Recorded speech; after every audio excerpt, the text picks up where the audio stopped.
You're listening to Cinepunked. I'm your host, Robert J. E. Simpson. This episode, the Alex Cox Film School. For film fans of a certain age, the name Alex Cox will resonate. He's a man who's worked both in front of and behind the cinema screen, and who has challenged our understanding of the language of film itself, educating the masses. He could easily be amongst our pantheon of legitimate cinepunks. As a director, he helmed a series of striking films, including Repo Man, Sid and Nancy, and Straight to Hell. As a writer, his work includes a draft of the screenplay for Fear and Loathing in Las Vegas. And as a broadcaster, his role and host of Moviedrome opened up UK audiences to a world of challenging and bizarre cinema via the eclectic nature of late-night BBC television. In recent years, Cox has moved into micro-budgeting and crowdfunding for his feature films. As a published author, he has penned volumes about his own work on the 1960s cult TV series The Prisoner, and a book aimed at film students, Alex Cox's Introduction to Film, A Director's Perspective. It is this last volume that is the focus of this conversation, recorded following a lecture about the book given by Alex at the Belfast Book Festival. Some years ago, Alex Cox had moved from the UK to the United States and had been teaching screenwriting and filmmaking at the University of Colorado, Boulder. You join us as we converse backstage.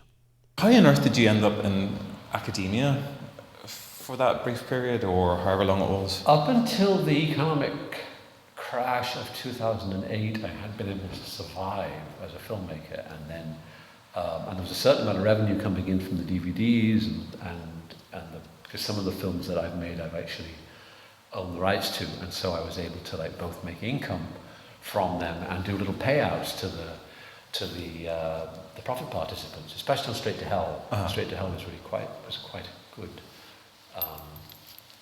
income generator for a while, but then after the economic crash, the income dried up, and my wife said, "You got to get a real job," and so I figured out that the only things I was suitable to do would be to work in a petrol station or to be a university professor.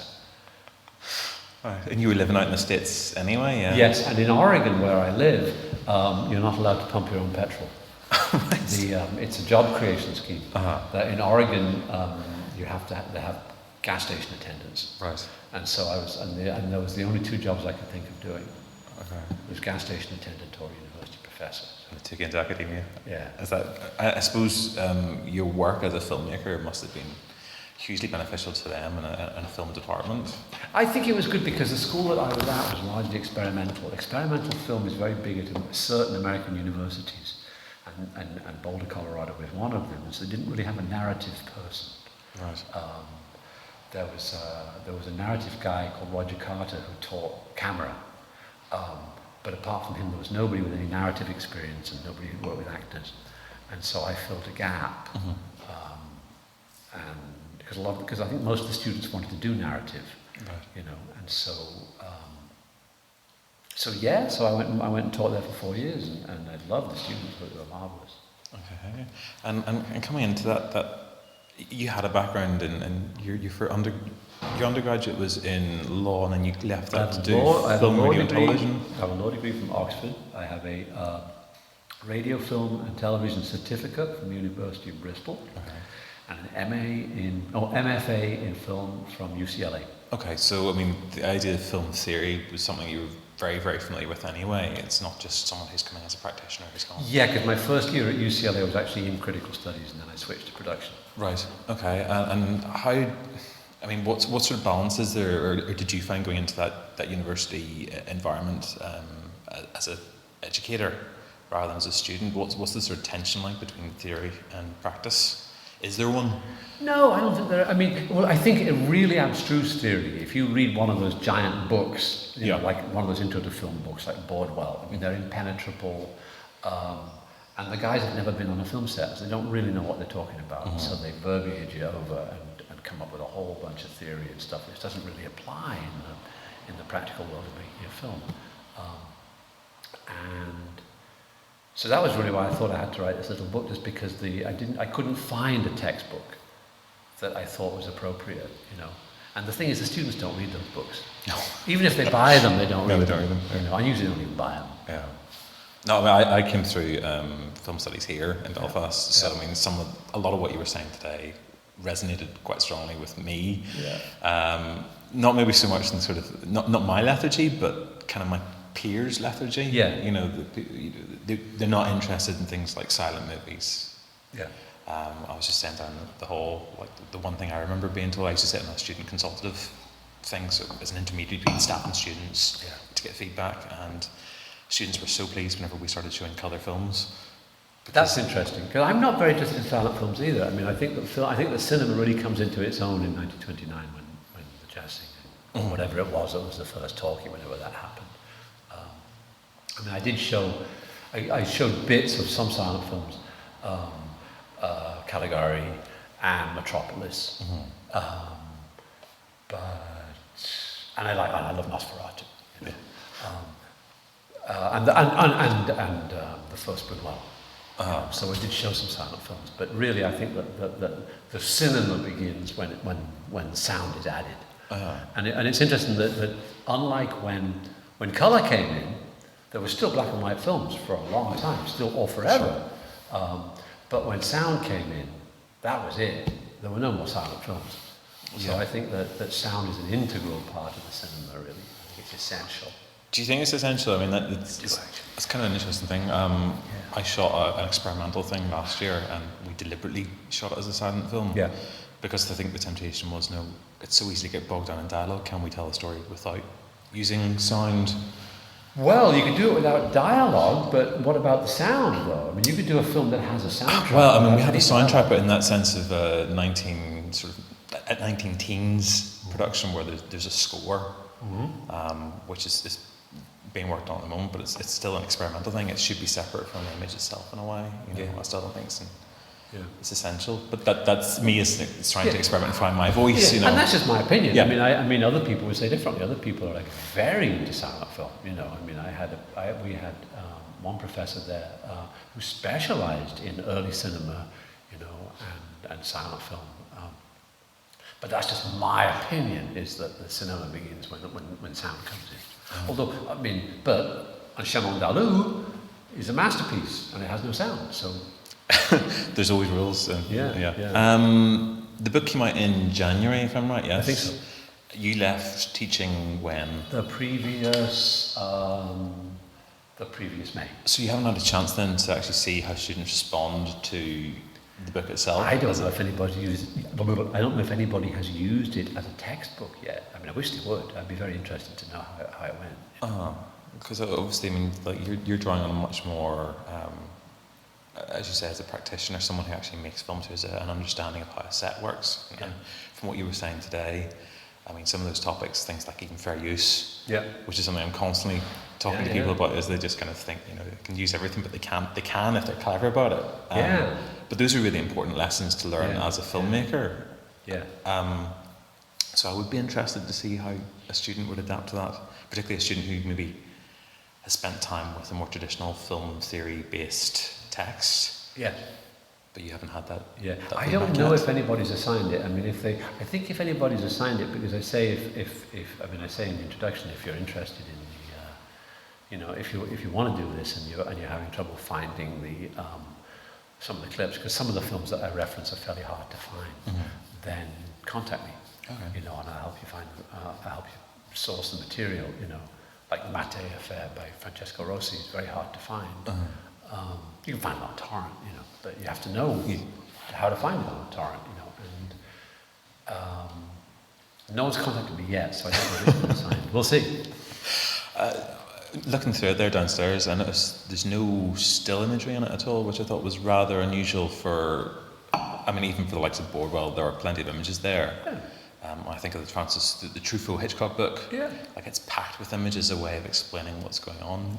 Was that a choice you made, or was that? No, that was a choice the publisher made. I mean, the only images in the entire book are the cover and a picture of frame sizes and a picture of lens dimensions. Other than that, there's no illustration at all, which is kind of interesting in a way. I mean, maybe the publisher was just concerned about fair use. Because the problem about fair use or fair dealing is you have to be able to defend it. And if a rights holder comes after you, with all guns blazing, it's a nightmare. Even if you're in the right, you still have to lawyer up. And that, nobody wants to do that. So But I think it's kind of interesting it hasn't. I mean, if I had been the publisher, I would have included images. Mm-hmm. But the fact that there aren't, if it's a film book without any images, is kind of interesting in itself. Yeah, although not uncommon, particularly not in academic circles. Normally there's a selection of images, though, isn't there? I can't remember a film book that doesn't have any. Oh, there's a few. I mean, I've plenty in the house that Really? yeah, that sort of would shy away from them, and I know Yeah. I've contributed to stuff where there's been issues about rights and stuff, and why not they want to take that risk. But I think there is a fear. I mean, you pointed out the difference between the US legislation and the UK. Yeah, and also fair use is easier. I mean, fair use is clearer than fair dealing in Europe, but you still have to defend it. The real thing is that it's not, the big media corporations have no respect for fair use at all, and they'll still come after you with lawyers even if you're in the right, and then you have to lawyer up and defend yourself, and it's a nightmare that nobody wants to deal with. So I understand perhaps why they didn't put the images in it. But it's quite interesting because you have, as an alternative, you've suggested clips that people should look at, which will of course have the sound as well, and having made the argument that a film isn't a film without that soundtrack. Yeah. Maybe that is the right way to see it, rather than looking at some disconnected images on a page. And in any case, we could include, I mean, there's plenty of films that are in the public domain that we could have included, and we could have included images from my films. So, yeah, I don't know, it's a question for the publisher. Yeah. But I'm not complaining because I like the book very much. I think it looks very elegant without images, so I don't mind. Yeah. No, it's just one of those kind of curious things. I mean, I thought today's kind of lecture was quite interesting. I mean, it did remind me a lot of that film studies environment, but with a sense of there's an outcome for this. I mean, what's your kind of bias then towards educating someone? I mean, what are you trying to tell someone this is how to make a film, or you guide them in how to make a film, or in terms of an end product? Because you talk about things like advertising and trailers and sort of that marketing end of things. Because that's all part of the process, isn't it? That's all part of the process of filmmaking, and they need to be aware of it. But it's not really a book, not necessarily a book for filmmakers. I mean, it is also a book if you're just interested in films and you want to suppose that you like films. But look at the way television is now. It's very hard to access foreign language material, And so what if you're a person who's like you're an autodidact, and you just you've seen some movies on television, you like them, you want to know more, but there isn't a repertory theatre in your vicinity, and there's all this stuff available on the internet, but how do you know what you should be accessing? I mean, almost everything I mentioned, you can probably find it online.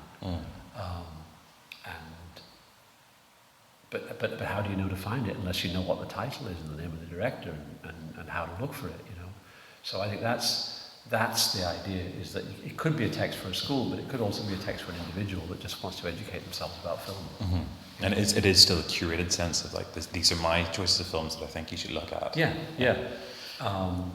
But I try and do. But I mean, I do try. I try and do stuff that is generally agreed upon as very good, like Wizard of Oz or 2001 or Bicycle Thieves, and then throw in stuff like Toby Dammit and the Mattei Affair, which is harder to find, but perhaps even more brilliant. It's funny, I was looking back through the list of the Movie Dome seasons that you were involved with back in the 80s and 90s, some of which I vaguely remember.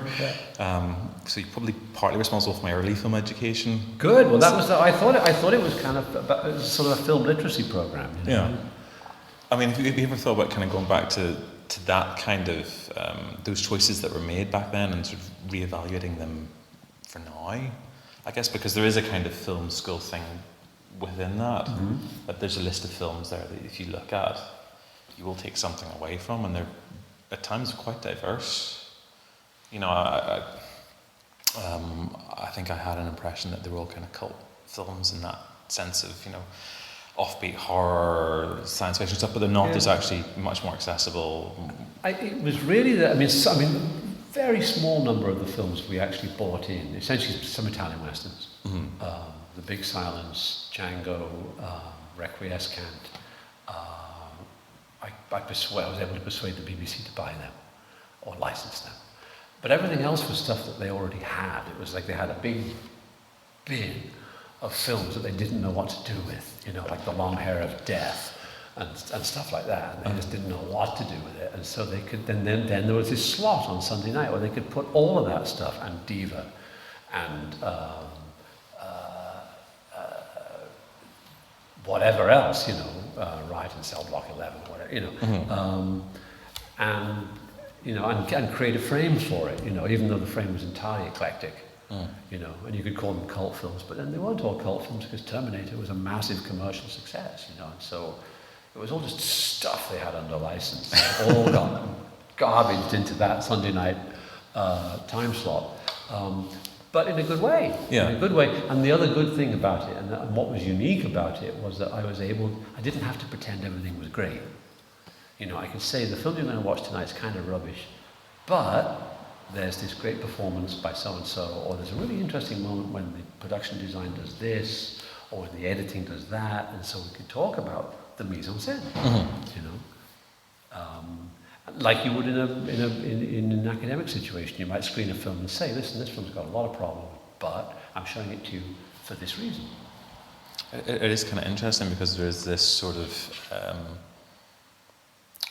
maybe not by intent, but through the circumstances of your life, there is this kind of constant film educational role that you've fulfilled, whether it be just on broadcast on national TV to kind of go like, these are some films, this is some good stuff to look in, and then to go on to eventually producing a book that sort of says, this is a bit about how you watch a film.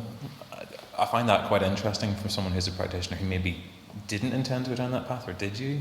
No, I never did. And in fact, it's funny because I was talking to somebody last week, I was doing an interview with somebody last week, and they asked me who I had been at UCLA with, what filmmakers I'd been at UCLA with. And I said, it was a very rich time. There were all these people who became directors and editors and cinematographers.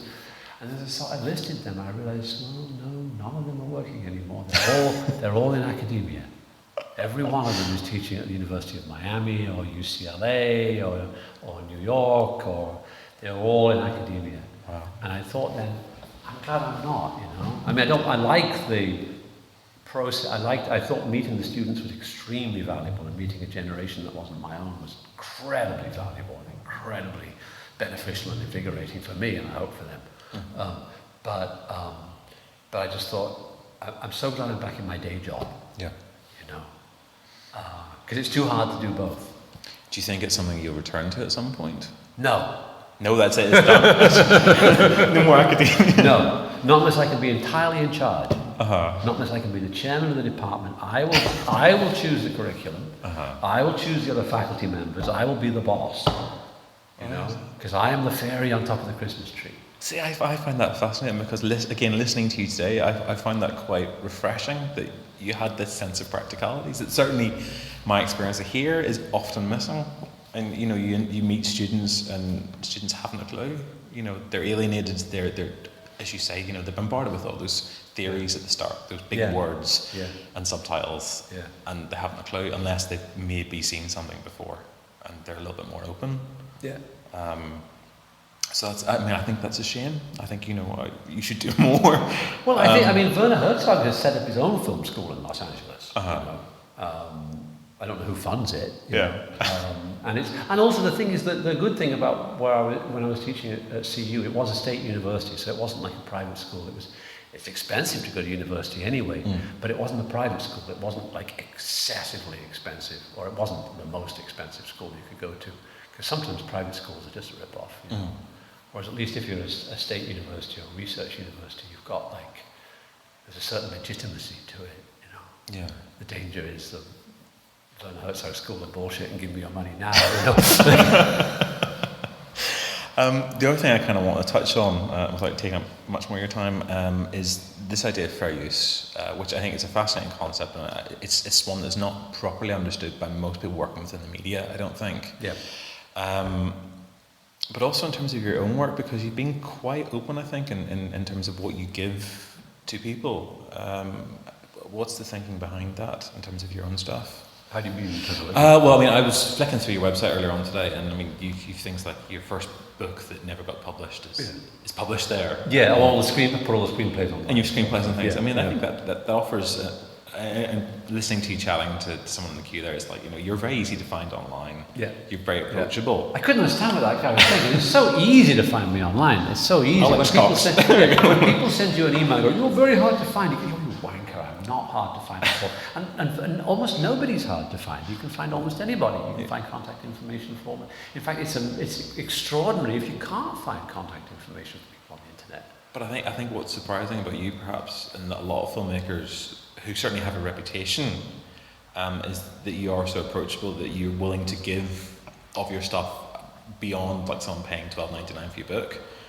You know, you're like, well, look, here's some more stuff that you can have a look at, and you don't have to pay me. Where's that sense of giving come from? Well, I mean, it's like, I think money is kind of evil, really. I'm against money, actually. I mean, you need money, obviously, to survive and to make films with, but ideologically, I'm opposed to money. Okay. I'm definitely against it. I'm like Che Guevara and Fidel Castro. You know, they were at one point they were thinking that, well, the next assignment is to get rid of money. You know, we haven't quite got there yet, but one day the revolution will triumph, and then we'll get rid of money too. Is that a reaction to living in America? And no, are you kidding? America's no worse than here or anywhere else. Everybody's money mad, you know, and capital rules the roost, and capitalism has this notion that there can be continual growth. Capitalism depends on non-stop growth, and that leads to people like Elon Musk thinking that, you know, we're going to go live on Mars and mine the asteroids and stuff. But you know what? We're not. We only have one planet. This is the only planet we have, and you know, and we're running out of stuff. We're overpopulating it to such a drastic extent. The way our species is behaving is entirely unsustainable, and capitalism encourages the idea of endless growth. And also, religion also encourages the idea of endless growth, because we're mining souls. You know, the more souls, the better. You know, but it's not so. You know. It's just a refreshing to see into somebody's working process like that. I mean, fair enough, we're not getting every little nuance of it, but you do give away a lot more than, you know, George Lucas is going to give away, or the tinted Richard Donner. Yeah, but that's the other thing with Lucas. It's all about marketing. Well, he is it's about all about selling stuff. Lucas is a very capitalistic filmmaker, and all about the licensing of the toys and stuff like that, and I find that stuff appalling. You know, the idea that you would want to like harass parents into buying garbage for little kids, little whining kids wanting stuff. You know, I mean, I hate that. You know, that's why it's good to have animals. You know, because animals haven't got into that mode yet. They don't want an extra bed or a new cage. You know, I mean, they're happy with what they've got. You know? And as long as you love them, then it's all going to work out, you know. But kids get turned into like consumers at such an early age. Exactly. Yeah. You know, and it's so unfair because then you lose the pleasure of it all. You know? To root this back, run into the start again. Then, so when you kind of presented your students at the start with their textbook for the year, which is probably Bordwell. It was probably Bordwell, yeah. It was always the green one. It was the green one, whatever that was. Yeah. I mean, did you find that they were struggling with a lot of what they were reading? Or you know what? I never assigned even though I set the textbook, I never assigned anything from the textbook because I just thought it was rubbish. Yeah. You know, and I didn't think they'd bought it anyway. Yeah. You know, and so what I would do was there was a whiteboard down the front of the lecture theatre, and I would write all these names on the whiteboard, like Francesco Rossi, Francis Coppola, Bresson, you know, Renoir. Learn these names, you know.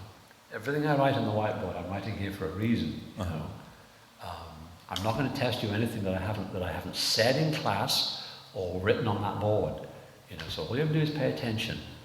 You know, and so actually it's kind of an easy class, really, as long as you take lots of notes, you know. Didn't do the work, Yeah, and I put everything online as well, and I also put everything we had done in class. I put online, both on my website and also on the course website. Right. So you couldn't fail actually, as long as you paid attention, watched the films, came to the lectures, wrote all that stuff down, and learned it. You know, I know it's a drag to have to do all that because going into a film, like an intro to film class, more than half the students probably think it's going to be a very easy class. Yeah.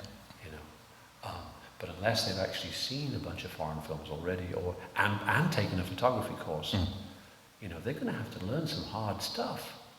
Yeah. It's not easy. Especially because it was easier perhaps for us if you and I had been exposed to foreign films and things before we went to school, then it was easier, or played around with cameras and stuff. Then you kind of had an idea of what a wide-angle lens was. Yeah, that's why I went to study film. I mean, that was for me, but I know there were other people who, in my year, who went because it was film, and everyone likes to watch films for a couple of hours. And yes, yeah, and so you think it's going to be a breeze. You'll watch some films and you'll get an A. Yeah. But no, it's hard. It's hard because of all the foreign language aspects and the concepts, because there is still a lot of theory in it, even though it's not a primarily theoretical class, but you still have to understand mise en scène, and you have to understand the auteur theory, you have to understand what montage is, and montage, although it's a French word meaning editing, but in the film sense, in the English language, it means something different. It means it's a specific type of editing that normally conveys the passage of time, and so all of that stuff, and then you have to know who Francesco Rossi was, and you have to know about Fellini and all these dead guys, and guys too. Not that I think that the students accepted that because that's the way it was, but it must be. I don't think that women have a harder time in the class than men, but I think in a way it must be a bit of a drag for women students that it's so man-centric. But maybe all education is man-centric. I think most of it probably is. Yeah, history. But that still creates a problem, I suppose, to try and connect with something. Yeah. And then I suppose the last question is really, have you found that teaching and having written that book has influenced your own filmmaking in any way? Have you taken something back out of that experience into teaching? Definitely, because teaching introduced me to a whole bunch of people in their 20s, who otherwise I wouldn't know. Otherwise I would only know my own generation. And so the film I made at CU Boulder was made entirely with undergraduates, and the film that I just did was done with recent graduates from Colorado and people who are still enrolled at the University of Arizona. So I'm working with very young people. People in their 20s. No, it's not very young, but it's like toddlers. But I'm working with a completely different generation, who've got a lot of energy, and also whose expectations are different, because a lot of them know they've been sold a bill of goods, and that their parents had it better than they do, and so they're prepared to go for alternatives, and so the idea that you can make a film without money, or at least without salary, as long as it doesn't go on too long, as long as the process is fun and not abusive, it's not so strange to them. Whereas if I was to go to people of my generation and say, "Hey guys, come to Arizona for a couple of weeks and work for nothing," You have to think about that one. Yeah, it might be harder for them. But a generation who have diminished expectations and know that everything's stacked against them, in a certain way, are more up for it. Sure. That's fascinating. Yeah. Interesting, and great to see that it has kind of fed back into what you're doing. It's incredibly beneficial. I couldn't be doing what I'm doing now if I didn't know a bunch of people in their 20s. The book, Alex Cox's Introduction to Film, Director's Perspective, is published by Camera and is available from all good bookshops. You can find out more about Alex via his blog at alexcoxfilms.wordpress.com. This interview was recorded at the Crescent Art Centre in Belfast. My thanks to Alex Cox, Camera, Crescent Art Centre and the Belfast Book Festival for facilitating the interview. Remember, you can subscribe to the Cinepunk podcast via your podcast distributor of choice, and you can leave us reviews over at iTunes. To find out more about us and what we do, check out our social media channels. We're on cinepunk.com. You can also search for Cinepunk on Facebook and Twitter, and Cinepunk Film over on Instagram. Until the next time, I've been Robert J. E. Simpson for Cinepunk. Thanks for listening.